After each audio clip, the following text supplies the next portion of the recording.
Welcome to the Great Girlfriends podcast, where we discuss life, love, laughter, and everything in between. We're your hosts. I'm Sybil Amuti. And I'm Brandis Daniel. And before we jump into this week's episode of the podcast, make sure you sign up for our newsletter at thegreatgirlfriends.com.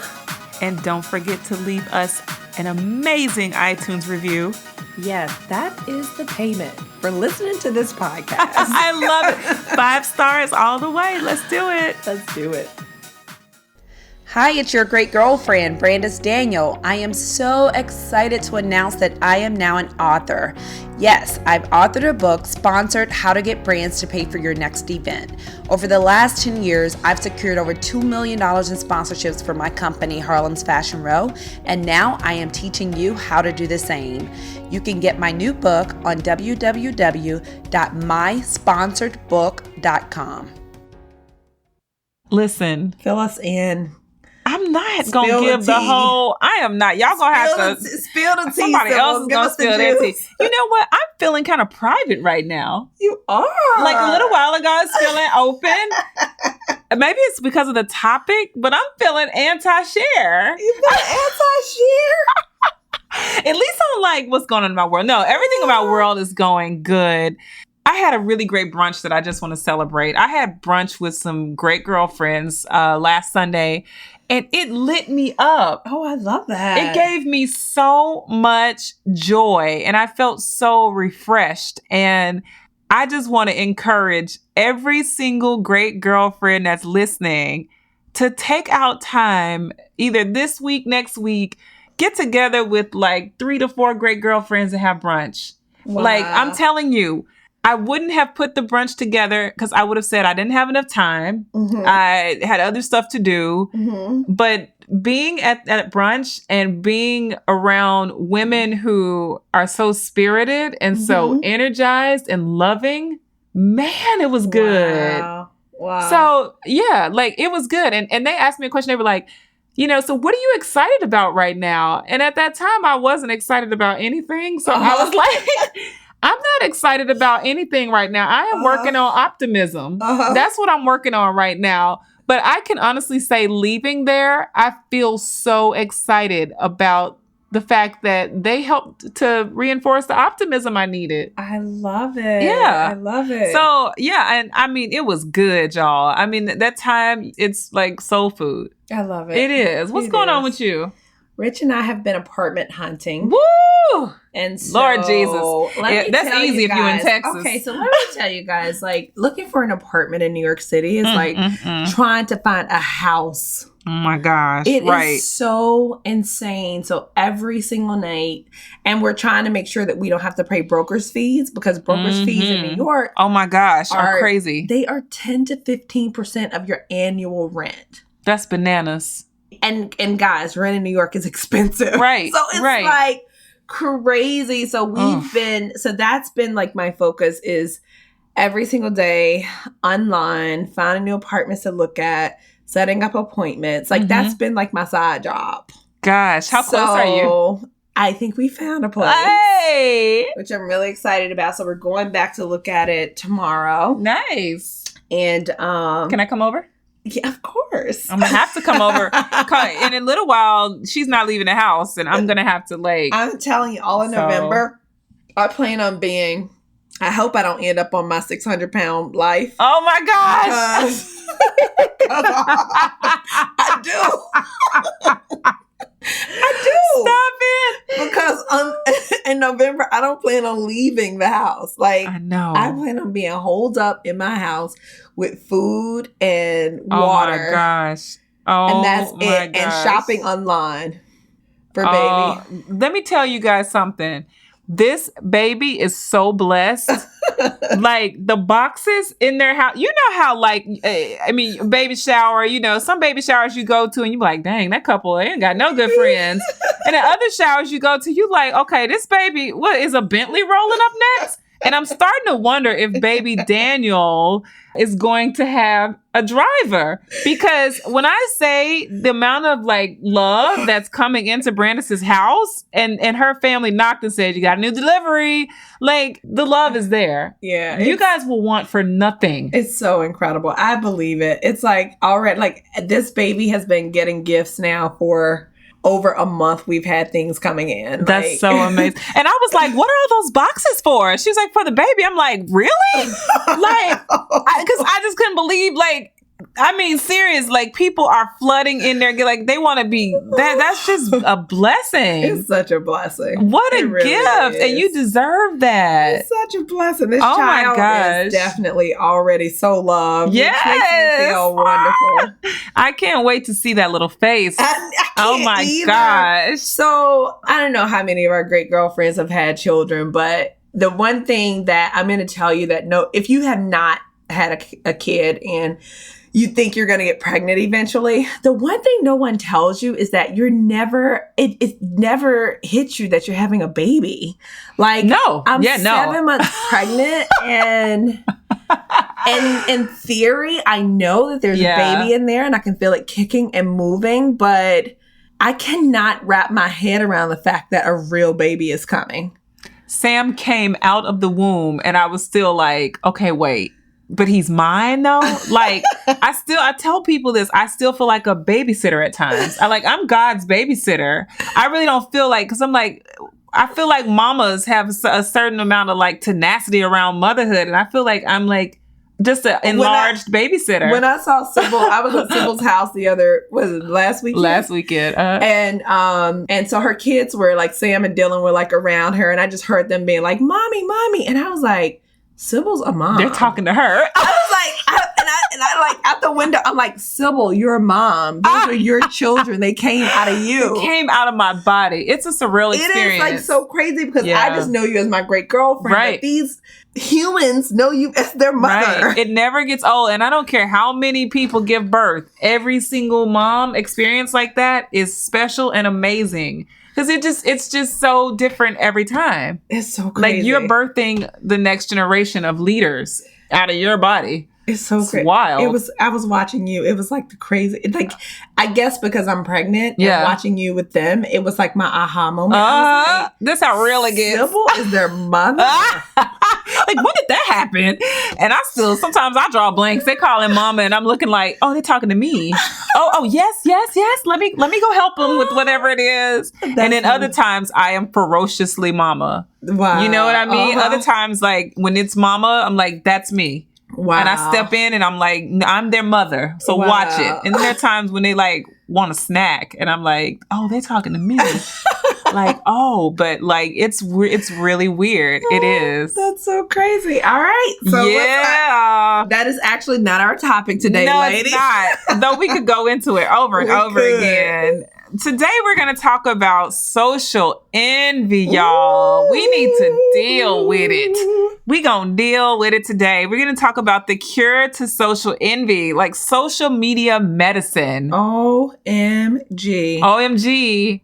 And the reason why we've chosen to discuss this today is because we know and we see and we hear a lot about women who view other people's Instagrams or check them out on Facebook or see conversations on Twitter and they get jealous Yes. and competitive. Yes. And they feel, like they have to measure up to other people socially. Yes. Yeah. And and they feel like their life is just not as fulfilling because this other person's in Dubai and they're in an office. You know what I mean? Or this other person is fab and's got all these selfies with all these great profiles and they haven't figured out their good angle. So they don't post selfies. I'm telling you. Yeah. It's interesting. I mean, I think that, me and Sybil were out a little bit earlier and we ran into some ladies who were not on social media at all. And that was so interesting to me. And we said to them, oh, you guys must be much happier than everyone else in the world because quite honestly, you do look at Instagram and there are times where you're like, man, this person is, because even for me, I'm like, dang it, this person is speaking at this conference and that conference and speaking is something I want to do more of. So I'm like, how do they get those opportunities? Man, I got to step up my game. Yeah. Like there's always something on social media that presents kind of like this is what your life could be. Yeah. Moment. Yep. And so I just think it's important for us to talk about that so that people don't internalize that. Because I think even also sometimes people get so caught up on how they're perceived on social media that socially you're a rock star, but in real life, it ain't your life up. is not quite. It ain't adding up to what you're putting out there socially. And so it's like, do you really need to spend the time to build this social persona, or should you be spending the time to actually fulfilling your real purpose and own your real life? You want offering today, don't Girl. you? I'm gonna give you a 5 on that one. No, but it's true because so many people have social facades. And it's like, and there are people that have social facades and they have this exterior that they've built that they want everyone to buy into. And a lot of people do buy into it and they feel, threatened or compelled by it. And then there are people who are living real social lives whose lives do match up. But people have been so jaded by social facades that they don't believe what's true. Social media has become so strange to people that I feel like people impose so much judgment on the next person on social. So I might go on Brandis's profile and say, she don't be at all these fashion events. She thinks she all that because she's this. Or I decide that Brandis is conceited because Brandis has relationships with this person or that person, or Brandis thinks she all that, or Brandis must be jet setting with X, Y, and Z. Whatever it is, I make all these decisions, and sometimes I don't even know the person. People make all kind of assumptions. I had somebody look at my social media, and they assumed that I was really good friends with someone because we were. I don't even know. I think I might have posted 1 or 2 photographs. I was at like the same kind of destination they were at. We were out of town, and it was several of us there. And one of the person was someone who was pretty high profile in fashion. And this guy goes, "Hey, I know that you and her are really good friends." He used the word really good friends.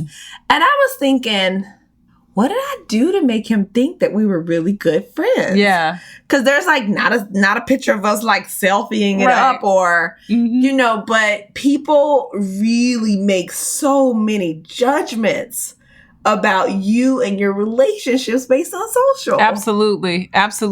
And a lot of times, like even my marriage has been threatened by that, because I remember someone saw a picture of myself in Kwaku and another person said, "Oh, it's such a pretty beautiful picture." And another person said, "Yeah, oh, it's such a great picture. Parentheses, they probably fight all the time." I was like, whoa. How you just gonna impose war in my marriage just because you don't believe it because of whatever experiences you had with other people? So it's kind of interesting because, there are some people that are... Somebody put that on your social? Yeah, somebody made one person made the comment on Instagram. The other person followed it, not on Instagram, but in parentheses in a text in response to it. And I was like, interesting. It got back to me. And I was like, as I read it, I was like, wow. First of all, and it was a person that knew me. So I was like, look at you making judgments about my face right now. If you our face is crazy right now.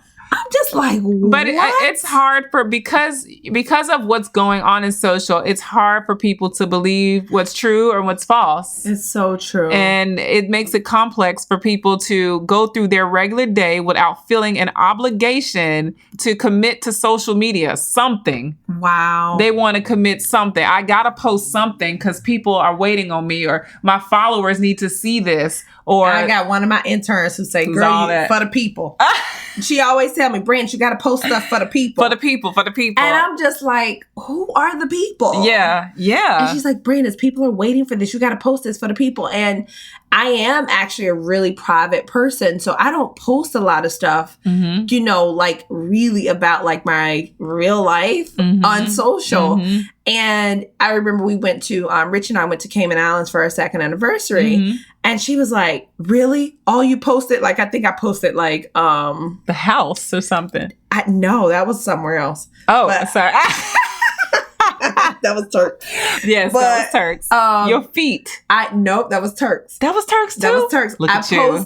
I posted a picture of the trees and like the landscaping, and I put the view from here or something like that. But like that was all it was. It was like a really beautiful picture of the landscape, and she was like, I can't believe that's all you gave us. Like, why didn't you just like, took a picture of you and Rich, like, being like, second anniversary from seat 1A on JetBlue. And I'm just like, and then she was like, you didn't get, and I'm just like, why? Yeah. Like, why would I post all that stuff? Yeah. And I'm not mad at people who do, but that's just not me. Yeah. That's like something I really hold kind of sacred. And I feel like I give so much of myself on so many other things until that's something I really like to hold for myself. And I don't know. I mean, it's just the social thing, and people buy outfits for social media. Did you know that? Stop it. You didn't know that? What? You didn't know that? Oh my God. I wish we were periscoping right now. Because if we were periscoping, I know that you guys would be like, Sybil, heart. Yes. Are you serious? Dead serious. To take a picture? So here's the deal though. I'm pretending like I knew this already. My nephew told me this. Oh my goodness. Am I that behind, great girlfriend? You're that far behind. I was telling him about Rent the Runway. I like Rent the Runway. Yes. And sometimes I'll use it, like, especially if I've got a major speaking event that I'm doing where I know I'll be photographed a whole lot of times. I don't want to splurge on a dress. Yeah. So I'll do like do the Rent the Runway thing. And so I was telling him about that, and he was like, dang it. He was like, we need that for men. Man, that's so perfect for Instagram. And I was like, Joshua, people are buying outfits for Instagram? He was like, yeah. Oh my gosh. So that's crazy. That's crazy. Yes. I had no idea. I would never think to do that. Yes. For likes? Because they don't want to wear the same thing. Yeah. So you can get likes? Yes, for likes. Because a like means you are special. What? Girl, okay. So clearly Sybil is naive and she don't understand how far people will go for a like. I had no idea. A like is very valuable these days. Well, a like, you can monetize a like if you're working with a brand or if you want to get a gig. Like, it can happen, but like for relevance? Oh, for relevance. Girl. These people don't want to do it for money. They just want to do it for relevance. Okay, so that's wild to me. I'm so sorry. Great girlfriends, y'all educate me. And if that's one of you guys, I'm stunned right now. I come from a different day where you just built your relevance and built your reputation off of being you. So we need to be out buying outfits when we post. This. Even with there's a and have we even like dug deep? No, I don't know. We gotta get into it soon. We ain't even dug deep, but you stung me with that. But there's a stylist, really, really well known stylist in New York. I don't want to say his name. But he's styled for like, I'm talking about top celebrities. Okay. Like top, not like, A-listers. A-listers. He styled for. And he was telling me, he was like, Brandis, it's so crazy right now in our business because there are so many Instagram stylists. And so he was just like, it is really making like real stylists like me suffer. So when you look at his Instagram, I don't know, he might have like 1,500 followers or something, but he's a real stylist. Yeah. Like, has an agent, like is working, like traveling the world, has worked with some of the biggest names. But there are Instagram stylists who are killing it on social. And it's like creating this very odd dynamic. But tell me this, because now I'm kind of curious. I would say the Instagram stylist is equally as dynamic as this other stylist. He might have more credentials, but this person is using like technology and resources to make a business out of something. Is that bad? No, Like, it's not. I think what happens is they present themselves as something that they're not. There you go. Okay, I get it. I Yeah. get it. And that's wrong. Yeah. Yeah. So, but anyway, Wow, that complicates the industry. That's just a little feedback on social, but it's true. Anyhow, we're gonna talk about the cure to social envy. Yeah. So, first of all, if you are, symptomatically speaking, if you find yourself Insta stalking versus Insta studying. Ooh. You know what I mean? Which is... Okay, tweetable moment. Let me stop. Tweetable moment. Insta stalking versus Insta studying. That's right. And so Insta studying is where you are, learning about a person. If you listen to Secrets to Networking the Right Way, and we talk about Insta studying, which is like trying to get insights around a person that you would like to assume contact with. And so you're learning like maybe what they like, what they don't like, so you can network with a person the right way.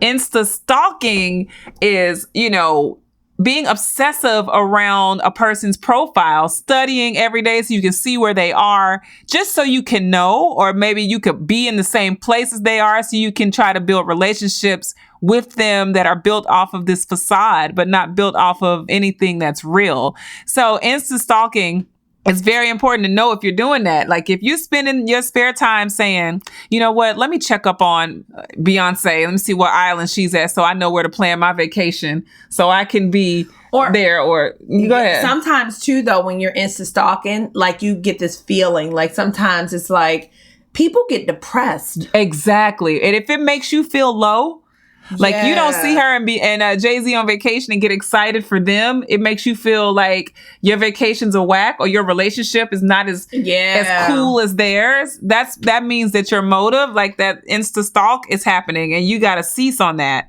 So if you find yourself like obsessing over social media, and not necessarily over like what's happening in the world, but what's happening with certain people. Yes. Like specific people and how it makes you feel afterwards. Yes. That is symptomatic of the fact that you have envy, social envy going on, and it's got to be addressed. So we say, number one, if you stop competing in your real life, you won't feel competitive in social. That's so true. Right? Isn't that true? So what it means is like, if you are just a person who owns your identity versus competing, what you'll do on social media is you'll own your social identity. You won't create a facade. You will just present your identity, right? That's great. And if you do that on a regular day, if you're a person who in your normal life is not looking to your left, to your right, and trying to see what other women are wearing and what the latest shoes are and where people are hanging out and what the hot spots or what's trending because you're competitive and you're trying to get ahead of somebody versus you being authentic to your identity, you won't do it in social. That's so true. Right? That's great. I believe that with my heart. That's a great one. Yeah. Another way to get over social envy is to celebrate all of the things that you envy in someone else's profile. So that means that instead of being a little bit Jay, do people say that still? Memphis people probably do. So instead of being a little jelly, a little jelly, like actually celebrate that person. Yeah. And sometimes, honestly, that means taking a second, taking a step back and being like, and consciously doing it. Yeah. Because sometimes it is difficult. Yeah. You're like, dang it, that person is doing exactly what I want to do. How do I get those opportunities? How did that kind of stuff come my way? And you have to take a step back and say, wait a minute, if that can happen for them, it can happen for me. Exactly. And actually, instead of me internalizing what I don't have right now, let me celebrate what they do have. Right. And it's really being very thoughtful around that. So it's like, seriously, don't be a hater. Yeah. Basically. Bottom line, don't be a hater. Basically, because even with that guy you were, I'm assuming it's a guy, but a girl, whoever, who said it was a guy. You're right. How did I know it was a guy? I don't know how you knew. It was a guy. How did I know it was a guy? It was a man. Yep. I knew that it was a guy. For some reason, I just knew. But instead of that guy saying, oh, I bet they argue all the time, had he just said, that's an incredible marriage. Yeah. Yeah. You know, tell your friend I said kudos to her on a great marriage. Like, when you send that to somebody else, you are basically like, what you put out, what you give is usually what you get. You reap what you sow. Yeah. Right? You reap what you sow. So it's like you want to sow the right types of seeds. Yeah. And the more you can celebrate other people, the more great things can happen to you. And again, the great way to look at it is, wow, if they are capable of doing this and making this happen for them. Yeah. Everything they have, I have it. Yeah. Maya Angelou said that, I remember, in one of her master classes. Everything, they're human just like I'm human. Yep. They put their pants on just like I put my pants on. Right. There's nothing different in them. Whatever God created them with, he's created me with the same thing. So if this is possible for them, it's possible for me. And they're not better than you. And they're not better than you. So let me celebrate this for them, because that means, wow, this is possible for me. Absolutely. So like when you see a picture, and like me, I might see some like killer shoes, like somebody's just rocking. And I will say on their picture, like, those are amazing. Yeah. Instead of me being like, dang, I can't get that shoe right now. Yeah. I'm going to go ahead and shout this person out and be like, wow. Or if they're on a great vacation, I'd be like, wow, wish I was there. Enjoy. Yeah. You know what I mean? Something that says to my heart, I'm going to rejoice with this person. And something that says to them, I celebrate the accolades. I celebrate your milestones with you. And even if I'm not a part of it, I still want to honor you. Yeah. And you know what I mean? And that does something. And that, honestly, sometimes, great girlfriends, that takes some practice. Like, that's like something you can actually put into practice in your everyday life. Yeah. And whenever I feel myself getting to a place where I'm like getting to New York, I always try to step back and go back into that mode where I'm like, let me give 5 people a compliment today. You know what I mean? And it's almost a very conscious thing, because sometimes it get to a place where it doesn't come from me naturally. Yeah. So then I have to put that into practice. So it's like, you know, hey, passing by somebody, your dress is beautiful. Your hair is gorgeous. Yeah. You know, just getting into the practice of celebrating someone else. Yeah. Because then you open yourself up for all these great things to happen to you. Yep. Yep. That's so true. And you know what? What's so interesting about you saying that is today when we had brunch and those women were sitting at the table, the first thing that I saw about them was, wow, these are some beautiful girls. Like, we need to take a picture of them. And I felt nothing. You know, I felt no, I didn't feel threatened by them being beautiful. Or by them having like a really cool looking friendship. And like me saying, dog, I'm going to sit at that table. I'm already sitting with a great girlfriend, so I'm chilling. So I don't need to try to switch tables and things like that. And it's the same thing in social. When you put your life in perspective and start realizing like, okay, honestly, my life is my life. Their life is theirs. Yes. It's completely different, which brings us into number 3 is about being realistic, right? So if I'm looking at Kim Kardashian's profile and I'm just, you know, jealous. She got Kanye as a husband. She got money. She got this. She keeps getting. All she does is get. Even if she had a scandal, she still gets. Like her whole, you know, she's so beautiful. Whatever it is people say about her at this point, I don't even know. And she's got a perfect baby. Now she's having another baby. Her life is perfect. However it is, it's perceived. And follow her just to study her without putting in perspective that your life has a different path. Right. So your life has its own beauty. Right. Like my life has its own beauty. There are so many facets of my life that are beautiful that Kim can never have. Absolutely. And of yours that, you know, Beyonce can never have. Or, you know, somebody else in fashion would admire your humbleness and they see that through your social profile. That's something that they might not have or don't even know how to get to. Right. So it's like that third tip, guys, is being realistic and knowing that every person's perspective and every person's world or their part of the world is different. So you don't have to feel inferior because you're different. Like we are all created in the same vein. Exactly. And we have the same possibilities, but we have to understand that our worlds are framed differently and that's okay. And that is fine. It's okay. And don't try to create a world for social.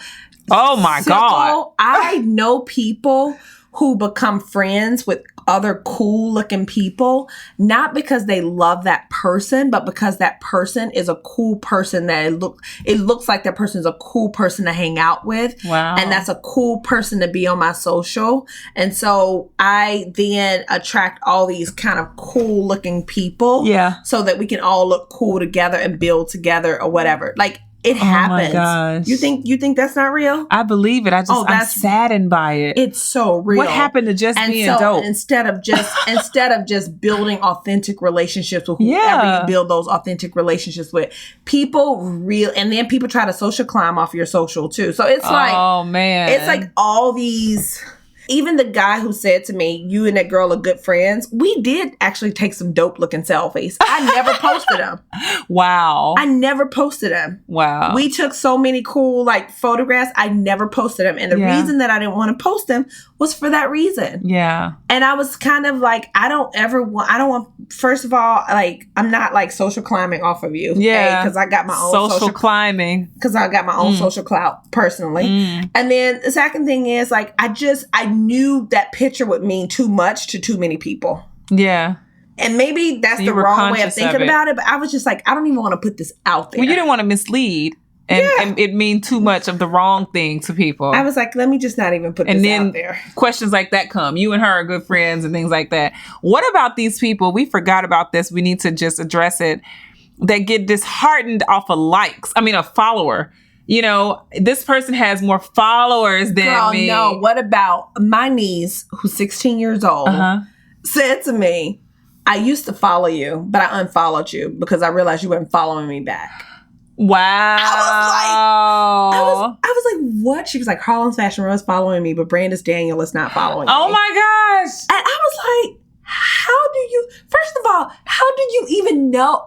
Like she went through her followers to know that you are. I think there's an app or something out there. And guys, really? I hope. Great girlfriends, y'all could tell me and Sybil that we're old and like so out of touch. She's old. I'm not old. Well, because I just haven't Googled it yet. That's all. But I think there's an app for it or something because I'm like, Tasia, how do you know that I'm not following you? I don't even know who's following me. No. Like I do not know who's following me, honestly. Wow. I surely don't know if, I'm following this person and they're not following me back. I have no idea. That's something else. But there are people that are so obsessed with that follow situation that, you know, they check to see if you're following me, are you following my other friend and who's following? They look and they create a web around it. Like, who else are you following? Should I follow that person? And you said they do a climb. And then you like this picture and... Who else liked it? And are you and this person affiliated? There's a lot of research. And I would say there's a lot of strong researchers out there that need to turn that energy into something positive. Something else. But not spend so much time researching people's social relationships and getting envious of it. Yeah. Yeah. It's crazy. And the last thing, spend less time on social. Just spend less time on social, people. Yes. If you want to cure that social envy and you want to have medicine for that envy in your life and that social envy that you carry, you have to spend less time on social. You have to like really take an assessment and say, why is it that I'm on social media? What is it that I seek to accomplish?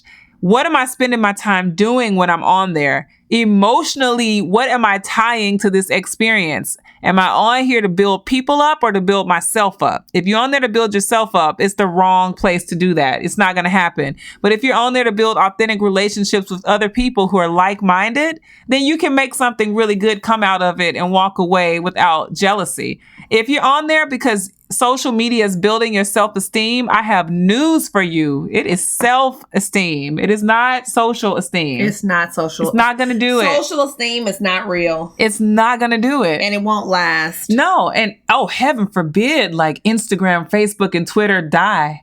Yeah. What happens? Yeah. Where will all these people go? And sometimes you just have to take, like, I have like social free Sundays. So sometimes you just have to do like things that will take you off of social for a little bit. Like we said, just spend less time there. So spend less time, like dedicate certain times. Like, because quite frankly, honestly, I've seen some people like, you know, have their jobs compromised because they can't focus on work because they're so busy on social stalking and not focused. So hopefully, girlfriends, you've gotten something valuable out of it that will help you make the right assessments and will create a cure for any social envy that you might be facing. Or if you know someone else that might be facing social envy, tell them to listen, right? Absolutely. Tell them to listen in.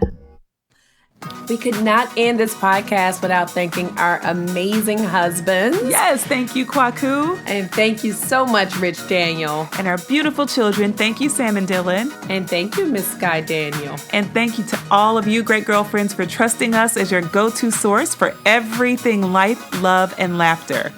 You can check us out on our social, on Instagram, The Great Girlfriends, on Twitter, _Great GFS, and on Facebook, The Great Girlfriends. And please make sure that you join our Facebook group, which is over 16,000 women strong. Absolutely. And make sure you listen every single Wednesday on iTunes, Spotify, Podcast Bean, Podcast Republic, Google Play, and every other podcasting service. Absolutely. Be sure to post your questions, share with your friends. Keep listening and keep being a great girlfriend. I'm Sybil. And I'm Brandis. And we're signing off. Peace. Peace.